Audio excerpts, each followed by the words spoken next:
আসসালামু আলাইকুম ওয়া রাহমাতুল্লাহি ওয়া বারাকাতুহু। হুফাজ মিডিয়ার পক্ষ থেকে আপনাদেরকে অসংখ্য ধন্যবাদ।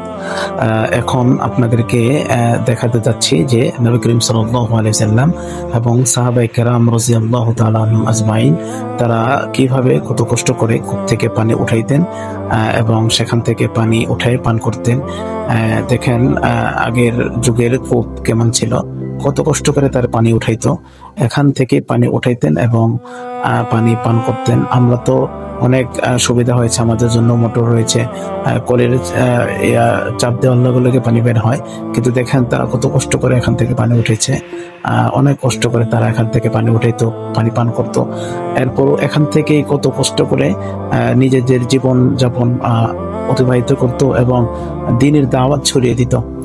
দেখেন কত সুন্দর খেজুর বাগান, সারি সারি খেজুর গাছ, সেখান থেকেই তারা এত কষ্ট করে তাদের জীবন অতিবাহিত করার মাধ্যমে সারা বিশ্বে এই দ্বীনের দাওয়াত পৌঁছে দিয়েছে। আলহামদুলিল্লাহ, অনেক মনোমুগ্ধকর একটা জিনিস, আপনারা দেখলে আপনাদের মন জুড়ে যাবে।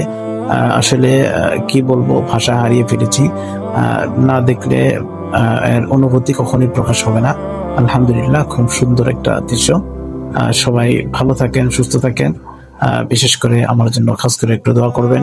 আল্লাহ তাআলা আমাদের সবাইকে এ ধরনের দৃশ্য দেখার তৌফিক দান করেন।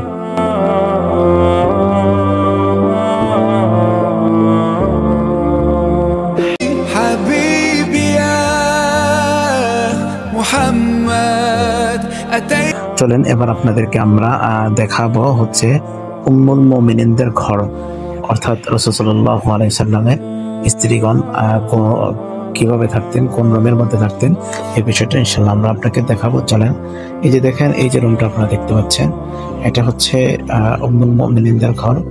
দেখেন জীর্ণ শীর্ণ ঘর, আহামরি বিশাল কিছু আছে এমন নয়। উপরে হচ্ছে খেজুর পাতার ছাউনি, আর ঘরের মধ্যে দেখেন ছোট্ট একটা চৌকি এবং আসবাবপত্র নাই বললেই চলে। এখানে কিছু মাটির টিলা রাখা আছে, অল্প কিছু জিনিস। হ্যাঁ, দেখেন এগুলো হচ্ছে আমাদের আম্মাজানদের ঘরের আসবাবপত্র ছিল। কত জীর্ণ শীর্ণ জায়গা থেকে তারা আল্লাহ তাআলাকে এত সুন্দরভাবে পাইছে এবং আল্লাহ তাআলাকে মানুষের কাছে এত সুন্দর করে পরিচয় করে দিয়েছে, যেটা ইতিহাস রচিত হয়েছে। আজকে তাদের কথা সবাই স্মরণ করে। এবং নবী করিম সাল্লাল্লাহু আলাইহি ওয়াসাল্লাম যে পানি পান করতেন, তার জন্য যে মশক, এটাকে চামড়া দিয়ে বানানো, এটাকে বলে মশক বলে বা মশক বলে, অর্থাৎ চামড়া দিয়া এটাকে পানির পাত্র বানিয়েছে। রাসূল সাল্লাল্লাহু আলাইহি ওয়াসাল্লাম এখান থেকে পানি পান করতেন।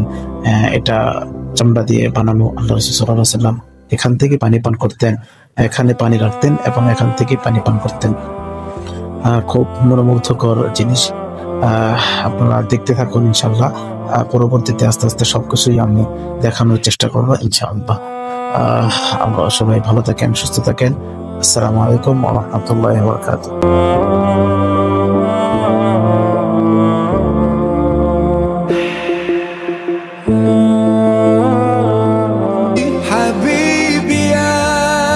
এবার আপনাদেরকে দেখাবো হযরতে ফাতেমা রাদিয়াল্লাহু তাআলা আনহা এর কামরা। এই যে দেখতে পাচ্ছেন, এটা হচ্ছে হযরতে ফাতেমা রাদিয়াল্লাহু তাআলা আনহা এর কামরা। দেখেন তার ঘরের মধ্যে তেমন কিছু নেই, এখানে একটা চাপাটা আছে, এটা দিয়ে তিনি আটা পিষতেন, জবের আটা, গমের আটা, এগুলো তিনি পিষতেন, আটা বের করতেন।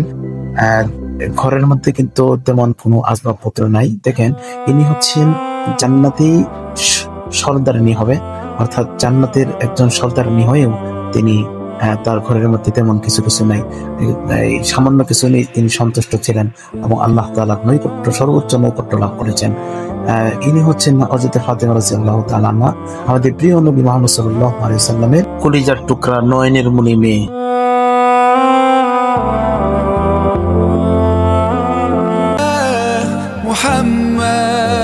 চলেন প্রিয় দর্শক, এ পর্যায়ে আপনাদেরকে দেখাবো আমাদের প্রিয় নবী সাল্লাল্লাহু আলাইহি সাল্লামের ঘর যেমন ছিল, তার কামরা। দেখেন এই যে দেখতে পাচ্ছেন, এটা হচ্ছে রাসূল সাল্লাল্লাহু আলাইহি সাল্লামের কামরা বা ঘর। রাসূল সাল্লাল্লাহু আলাইহি সাল্লাম এই জায়গায় ঘুমাইতেন। দেখেন তার খাটটা বা চৌকি যেটা দেখতে পাচ্ছেন, যেভাবে সাজানো, ঠিক এইভাবেই রাসূল সাল্লাল্লাহু আলাইহি সাল্লামের কামরাটা সাজানো ছিল। এই এই এখানে দেখেন রশি দিয়া এটাকে পেঁচানো হয়েছে, এবং এখানে রাসূল সাল্লাল্লাহু আলাইহি ওয়াসাল্লাম ঘুমাইতেন। এমন হতো যে তিনি এখানে ঘুমানোর কারণে তার পিঠে দাগ পড়ে যেত, এই রশির দাগগুলো পিঠে পড়ে যেত, এরপরও তিনি এখানে ঘুমাইতেন। দেখেন এরকম একটা জীর্ণ শীর্ণ ঘরের মধ্যে থেকেই তিনি দ্বীনের দাওয়াত সারা বিশ্বের মধ্যে প্রচার করে দিয়েছেন, এবং সারা বিশ্বের মানুষ তাকে চেনে, এবং সারা বিশ্বটাকে পরিচালনা করেছেন। মক্কা মদিনা সহ যে কটা দেশ তিনি স্বাধীন করেছেন, সবগুলো দেশ তিনি এখান থেকেই পরিচালনা করেছেন। আলহামদুলিল্লাহ, আল্লাহ তাআলা রাসূল সাল্লাল্লাহু আলাইহি সাল্লামের শাফায়াত আমাদের সবাইকে নসিব করেন। জীর্ণ শীর্ণ একটা ঘর, আয় আল্লাহ আপনি আমাদের সবাইকে আপনার খাঁটি বান্দা এবং রাসূল সাল্লাল্লাহু আলাইহি সাল্লামের খাঁটি উম্মত হওয়ার তৌফিক দান করেন। এরপরে দেখেন আপনারা পাশাপাশি আরেকটা জায়গা দেখেন, এটা রাসূল সাল্লাল্লাহু আলাইহি সাল্লামের কামরার সাথেই। ক্যামেরাটা একটু ঘোরায়া ভেতর দিকে যান। হযরতে উম্মাহাতুল মুমিনিন তাদের একটা আবাসস্থল, এখানে থাকতেন। খেজুর পাতার ছাউনি, দেখেন খেজুর পাতা দিয়ে তাদের ঘর নির্মিত ছিল। দেখেন ভিতরে যে দৃশ্যগুলো, এই যেটা এখানে মই বা চঙ্গ রাখা আছে, পাশাপাশি এখানে পর্দা দেওয়া আছে দরজার মধ্যে, এবং এখানে যে কিছু আসবাবপত্র রাখা আছে। হযরত আয়েশা রাদিয়াল্লাহু তাআলা আনহা এই কামরায় বসবাস করতেন। এখানে হযরত আয়েশা রাদিয়াল্লাহু তাআলা আনহা সেখানে বসবাস করতেন, থাকতেন, এখানেই ঘুমাইতেন। এত সুন্দর দৃশ্য, আল্লাহ তাআলা আমাদের সবাইকে কবুল করেন, এসব দৃশ্য দেখে মনোমুগ্ধ হওয়ার তৌফিক দান করেন।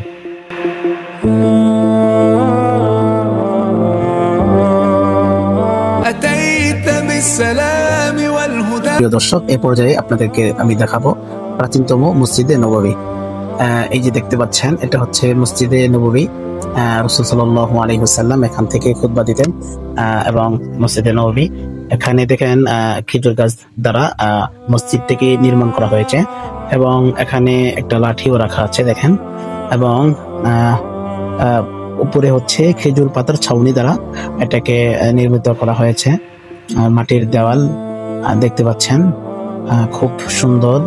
দেখেন আসলে একটা স্মৃতিগুলো খুব সুন্দর হয়, কিন্তু এখানে এই মসজিদে নববী যেটা জীর্ণ শীর্ণ একটা মসজিদ, আমাদের মসজিদগুলো তো অনেক বড় বড় দালান থাকে, কিন্তু দেখেন এই জীর্ণ শীর্ণ একটি জায়গা থেকে রাসূল সাল্লাল্লাহু আলাইহি ওয়াসাল্লাম সাহাবায়ে কেরামদেরকে তৈরি করেছেন, এবং সেই সাহাবায়ে কেরামদের মাধ্যমে সারা পৃথিবীতে দ্বীনের সাইলাব হয়েছে, দ্বীনের জয় জয়কার হয়েছে। আলহামদুলিল্লাহ, সেখান থেকেই আজকে 1400 বছর পরে আমাদের মতো মানুষগুলো ইসলাম ধর্মের মতো আলহামদুলিল্লাহ সুন্দর ধর্ম পেয়েছে। শুকরিয়া, আলহামদুলিল্লাহ, আলহামদুলিল্লাহ,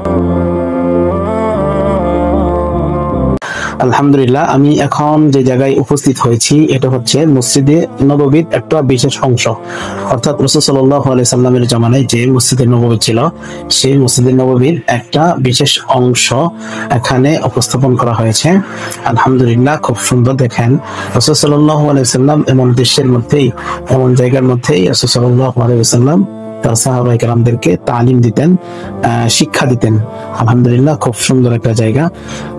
আপনাদের অবশ্যই এখানে আসার বা দেখার বা এরকম জায়গাও দেখবেন, দেখলে পরে রাসূল সাল্লাল্লাহু আলাইহি সাল্লামের ভালোবাসা, মহব্বত, সাহাবায়ে কেরামদের মহব্বত, আল্লাহ তাআলার মহব্বত তাদের মধ্যে পয়দা হবে। সেজন্য ইনশাআল্লাহ সবাই আসবেন, দেখবেন। সবাইকে অসংখ্য ধন্যবাদ। محمد أتيت بالسلام والهدى محمد। প্রিয় দর্শক, এ পর্যায়ে আপনাদেরকে দেখাবো আসহাবে সুফা, অর্থাৎ আসহাবে কেরাম রাদিয়াল্লাহু তাআলা আনহুমদের একটা জামাত আসহাবে সুফা।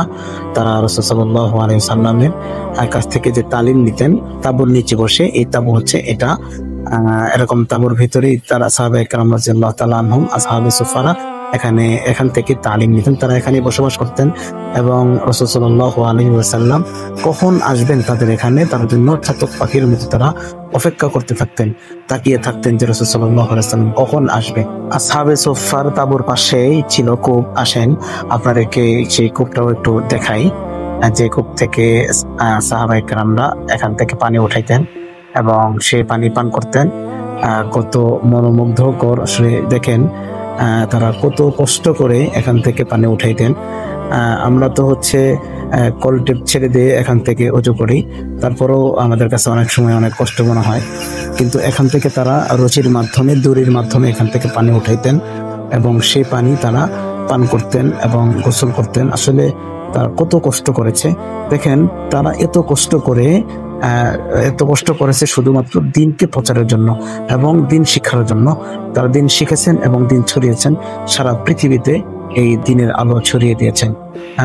চতুর্পাশে দেখেন খেজুর গাছ, এর মাঝখানে হচ্ছে কূপ, এখান থেকে পানি উঠাইতেন, পানি পান করতেন। যাই হোক, আপনাদেরকে অনেকগুলো মনোমুগ্ধকর বিষয় দেখিয়েছি। সবাই আমার জন্য কাজ করে দোয়া করবেন যেন আল্লাহ তাআলা দিনের পথে রাখে এবং দিনের পথে চলার তৌফিক দান করে। আমরা সবাই সবার জন্য দোয়া করি, আল্লাহ আমাদের সবাইকে ঈমান নিয়ে কবরে যাওয়ার তৌফিক দান করে।